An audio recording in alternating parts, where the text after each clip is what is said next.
Hello, this is Fiona Cuthbertson coming from the pod to record another episode of Off the Cuff. This week we're lucky enough to have Baroness Morgan of Cotes.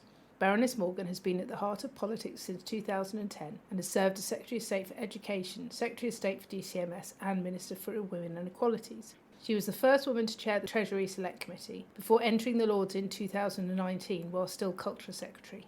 Having taken a step back from frontline politics, she now holds the government to account on a number of issues, including violence against women and girls. Welcome, Baroness Morgan. Thank you very much. Can you tell us a bit about your political journey?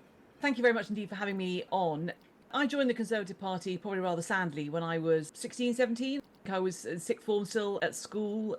My father had been a local councillor and I think had spotted that I was interested in politics and current affairs. So I went along and joined my local Young Conservatives branch. And I was a volunteer in the party right the way through until I was chosen to fight my first seat in 1999, I think it was, Islington South and Finsbury, where I really didn't trouble the Labour MP Chris Smith at all with his majority. It was the Save the Pound election. William Hague was leader, but it was a great training ground. And then I was chosen to fight the marginal seat of Loughborough in 2004 for the 2005 election. Didn't quite win there, but did win it in 2010. And then I carried on right the way through until I left the House of Commons in 2019 and then joined the House of Lords. Should you ever be in need of an answer to this pub quiz question, I think I'm the only person to have moved as a departmental Secretary of State straight from one house to the other, still holding the same position, because I came into the House of Lords as a Secretary of State, which is quite unusual, so I had to do my maiden speech from the dispatch box, and then I eventually left the government in February 2020. It's been a great journey and I'm very grateful to the world of politics and the Conservative Party for all the friends I've made, the experiences I've had, and the Lords continues to be really interesting. So, what was the highlight of your time in the Commons? Obviously, the ministerial positions I held were great, but back in 2012, I led a big debate on mental health with Sir Charles Walker, as he now is. I think the opportunity to make a difference, to bring issues to the fore. In 2017, I was lucky enough to be elected as the first female chair of the House of Commons Treasury Select Committee, which is an immensely important committee. I think the select committees are rather unsung heroes of Parliament. To be elected, you have to appeal to MPs on all sides of the House. And so I was lucky to get the support of a really good number of MPs from all sides of the House. It was a brilliant, brilliant job to do, and I loved it for every minute of the 2 years I did it. And obviously you said that you went straight from the Commons into the Lords still as a Secretary of State. What's the hardest challenge you've had to overcome as a member of the Cabinet and or a minister? Putting to one side the Brexit years, which I think were challenging for everybody, ministerial shelf life is pretty short sometimes, and you can be dispatched pretty swiftly and brutally. And if I'm honest, I think probably the hardest thing was being fired after the 2016, the referendum and David Cameron standing down and, new Prime Minister and Theresa May, who understandably wanted to have her own people around her in Cabinet. But it's very, very public. And one moment you're in the Cabinet and the next moment you're not. And literally things disappear overnight. And I think picking myself up after that was enormously challenging. And actually, one of the great recovery points for me was being elected then as chair of the Treasury Select Committee a year later. And I think the secret of being in Parliament, speaking of the House of Commons, is making sure you've got something to do that you feel passionate about. Absolutely. Certainly politics is extremely brutal. What are the main differences in your work now from when you were in the Commons? Obviously, you don't have constituents in the same way. All the time in House of Commons, what you're speaking about is abided by your constituents. I had a big university in my patch, so obviously spoke about higher education quite a lot. And of course, now in the Lords on the basis of your experience. And so you're able to pick and choose what it is that you're going to intervene on, where you can actually offer some insight and actually help to scrutinise and potentially revise some of the legislation coming from the House of Commons. And the other thing is, you had Lord Brady on not long ago on this podcast. I think he was saying, it's not as partisan. Can't rely on the partisan nature, the knockabout sometimes in the House of Commons. You've got lots of people who really know their subjects. So the debates are enormously high quality. Do you prefer being in the Lords or the Commons? Well, it's very, very difficult to say. I mean, to be in the Lords is certainly a much calmer experience. They're so different. Probably the Lords is better on a long-term basis. It's calmer. Got more changes made to the law or draft bills in the House of Lords than I ever did probably in the House of Commons, including actually as a minister. But it's an enormous privilege in being given access to your constituents' lives, troubles, cases they want you to help on. And of course, I still miss that. A lot of your work has been on the subject of violence against women and girls and the importance of equal treatment of women both in the workplace and out. So what's driven your interest in this issue? Obviously, personal exposure to start off with. Before I went into politics full time, I'm a lawyer. I worked in the City of London, so I've worked in some pretty male dominated environments in my time. So I'm always interested, just generally, in how women progress, how you support other women and help to create the right conditions, learn the lessons. And then I think the violence against women and girls, if you're a woman in public life, then you put your head above the parapet. And of course, the whole issue about online abuse is something that I care passionately about. And again, it goes back to whether you're in the House of Commons or the House of Lords, you're given a platform and an opportunity to have a voice. It's interesting. I think a lot of women, they first get elected to the House of Commons in particular, say, no, I'm not going to talk about these issues. I'm going to talk about something else. I don't want to be pigeonholed as only talking about, women-related issues. But I think the longer you're there, you want to talk on all the issues, but you bring your experience to bear, and that is most powerful when you're talking about, so whether it is violence against women and girls, or how do we get more female MPs, how do we make sure that women have a bigger voice in public life. It would be a mistake not to use the benefit, hopefully, of your experience for a positive difference for others. I was going to ask next, harassment of women in public positions like yourself is absolutely rife. Have you altered your way in behaving as a response to that? Being in the House of Lords, as I say, it's a sort of lower octane experience. I don't do as much media as I did. And so actually, I don't have the online abuse experience in particular that I used to. Plus, I've also come off X, for example. But I'm saddened always to hear that the experience of current female MPs doesn't seem to have got any better. Things like never saying in advance where you're going to be, giving away too much personal information, how you're travelling, for example, on public transport, who's around you, become hyper vigilant, who's interested in you and what's going on. But sadly, that's not just unique to women in public life. That is the experience of many women when they are travelling and out and about. And in 21st century, that's not what we want to see. It certainly isn't. And do you think enough is being done to educate men about their behaviour? Male allyship is incredibly important, whether you're talking about supporting women in the workplace or keeping women safe, either physically or online. And I think it is critical to see that happening. I thought what was very interesting after the tragic murder of Sarah Everard, there was a big national debate at that point about sort of the safety of women. And I think it was the first time I'd had conversations with sort of male colleagues, family members and friends about what it's like to be a woman, particularly, travelling about, if somebody decides to target you, walking down the street with the keys in your hands, for example, or it being really terrifying when you hear male footsteps coming up close behind you. Unless you're a man for whom actually you've got a female, friend or family member who has sadly had issues, been attacked, been mugged or something like that. A lot of men just don't think, they don't mean to spook somebody, but they don't think about how their behaviour comes across. And so I think we had those conversations. Sadly, it does seem to have slightly fallen away, but there was a real outpouring amongst all women, I think, about how they needed to feel safer in all aspects of their lives and how men had a critical part to play in that.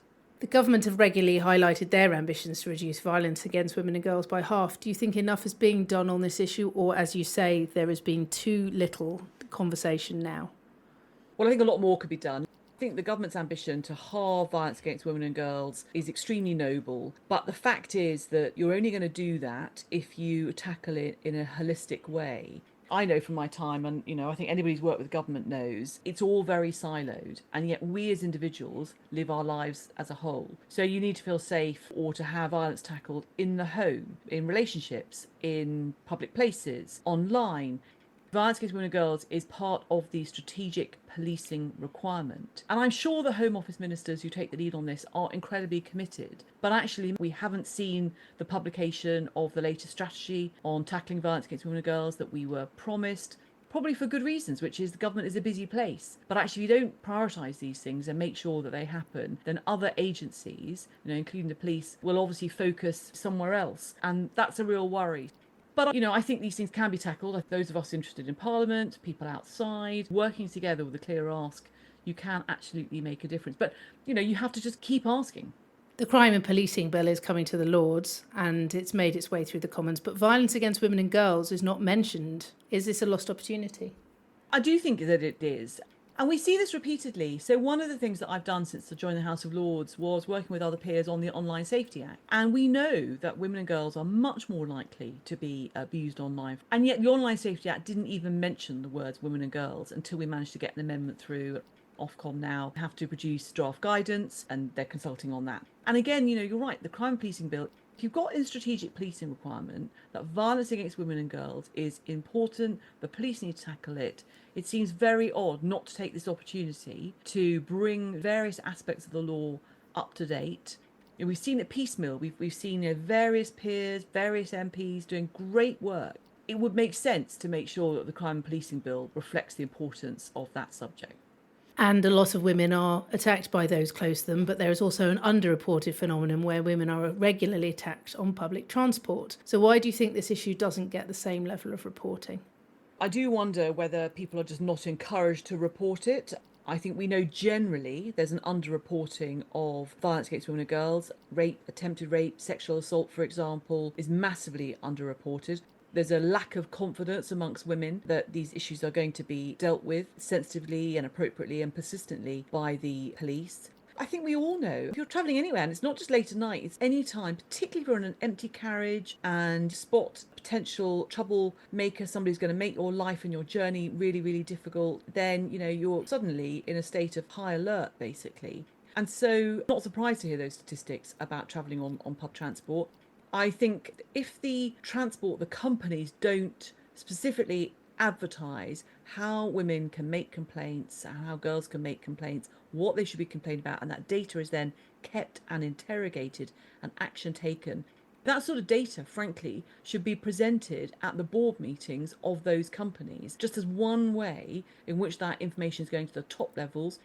Is the Department for Transport getting that data and saying, here is a problem? I can't believe that Heidi Alexander, as Transport Secretary, wouldn't be interested in it. So then the next step is, do they get the data? And then saying to the companies, what are you doing about it? Stats from the British Transport Police have revealed that over a third of women have been victims of sexual harassment or sexual offences whilst commuting by train or tube. So with that in mind, would it make sense for the government to look to reduce violence against women on public transport through the use of technology and lighting? Undoubtedly, the answer is yes. And actually, I asked a question about this in the House of Lords back in February. When you are delivering new rolling stock, my understanding is that from the start you can design in safety features. You mentioned lighting, for example, and obviously that is incredibly important, but making sure there are cameras that are working, trying to make it as difficult as possible and as uncomfortable a place as possible for somebody to cause another passenger harassment, attempted assault, or of course something more serious. And these days with technology, there's got to be better ways of capturing what's happening and data and then interrogating, working out what can be done to keep people safe. If you start from the premise that actually we want to keep all of our passengers, customers safe, how do we do that in the most effective way, learning perhaps from other companies, perhaps other companies around the world, then actually there's a real opportunity to address the problem before you get to that stat of a third of women have suffered harassment or worse. Potential advantage of nationalisation is a responsibility for all aspects of safety on trains will be under one roof. You mentioned briefly about standards, so the industry is looking to show that a more holistic system is needed, including using innovation lighting solutions, as I mentioned before. Do you think this is an opportune time for government to review safety issues and standards on trains as an absolute specific thing to ensure that the railways really run as a public service? The short answer to the question is yes. Obviously, we're expecting the Great British Railways Bill, I think it's dubbed, to reach us in Parliament later on this year. Mentioned the crime and policing bill, and I think there is an opportunity there. And again, it ties in with if the government's serious about halving violence against women and girls, and we know that actually travelling on public transport is one of those environments where actually that potential violence, that harassment can happen, then actually making sure that from the start of nationalisation, from the start of the Department for Transport being, more involved, the start of Great British Railways as an entity, then actually making sure that data is being collected and interrogated and being fed back to those operating the services so that they can think about how they are operating those safety features. Now, that's got to be a really virtuous loop, which the new sort of change in structure could help to facilitate. It's probably not what people are expecting to debate when they're debating Great British Railways and trains and everything else, but I think it's essential that we do take this opportunity. Absolutely. And I've mentioned a number of ways in which you, as a member of the House of Lords, are going to make sure that you put pressure on the government. So finally, what do you think our listeners can do to help us fight the fight and ensure women are safe on public transport? Look, I suppose there's three things. I mean, the first thing, obviously, is just to make sure that if you are travelling, you are keeping an eye out perhaps for anybody who is suffering an incident, potentially offering support. Or if you're a man listening, as I mentioned before, just thinking about actually how you conduct yourself in these environments and making sure that's not causing any alarm or distress to female passengers. I think the other thing, of course, is that sadly, if you are a victim, then, difficult as it may be, reporting so that even more accurate data can be collected is really, really important. And look, third, there'll come a point, hopefully when we're debating this in Parliament, there's an opportunity to contact your Member of Parliament or a friendly peer that you happen to know and say, this amendment is down, please could you take an interest, support it, speak to the Minister. Those things really do make a difference. Baroness Morgan, thank you so much for coming to talk to us today. It's been so interesting to hear about how words must be followed with tangible actions and standards must be put in place to protect women from violence. Thank you to the listeners who've hopefully enjoyed the show as much as we've enjoyed making it. If you have any questions regarding the podcast, please feel free to comment. If you think it's worth coming back, please like and subscribe. If you feel you need something to tide you over to the next podcast, please buy my book Party Games on Amazon. And on that note, I'll see you next time. Hope you have a good week, one and all.